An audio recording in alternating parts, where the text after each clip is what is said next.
નવસારી આસના ગામની સીમમાં ઠલવાતો ગંદકી અને કેમિકલયુક્ત કચરો.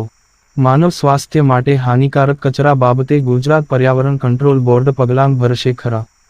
પ્રજાપંખ નવસારી જિલ્લાના જલાલપોર તાલુકાના આસના ગામની સીમમાં અન્ય વિસ્તારોમાંથી હાઈવા ટ્રકો ભરી લાવી દુર્ગંધયુક્ત કચરાના ઢગલા માનવ સ્વાસ્થ્ય માટે જોખમરૂપ સાબિત થાય તેવી સ્થિતિ છે. એક તરફ પર્યાવરણ બચાવ, પ્રદૂષણ નિયંત્રણ લાવવા જાગૃતિ માટે મોટા ઉપાડે અભિયાન સરકાર દ્વારા ચલાવવામાં આવે છે, પરંતુ આસના ગામની સીમમાં અન્ય વિસ્તારોમાંથી લાવી ઠલવાતો ગંદકીયુક્ત કચરાના ઢગલા ખડકલો જોવા મળે છે.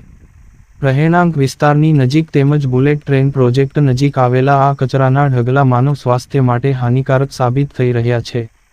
લીલો અને સૂકો કચરાના ઢગલાઓ કેટલીક વખત સળગી ઉઠતા હોય છે, ત્યારે તેમાંથી નીકળતો ધુમાડો ઓક્સિજન માંગ બળતા સ્થાનિકો તેમજ બુલેટ ટ્રેન પ્રોજેક્ટ માંગ કામ કરતા કામદારોના જીવન માટે ખતરાની ઘંટડીરૂપ કહી શકાય. કારણ કે કેમિકલયુક્ત અને ગંદકીવાળા સળગેલા કચરાનો ધુમાડો હવામાં ભળી જતા શ્વાસમાં બળતા ટી.બી., દમ તેમજ અસ્થમા જેવા રોગને સીધું આમંત્રણ આપે તેમ છે.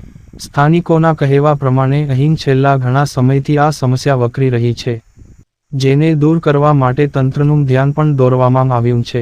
થોડા દિવસ બંધ રાખી ફરી વખત આ જ સમસ્યા રાબેતા મુજબ ચાલુ રહે છે.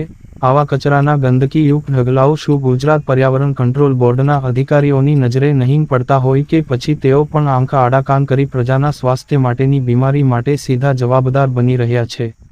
હરેશ મિસ્ત્રીનો રિપોર્ટ, મરોલી.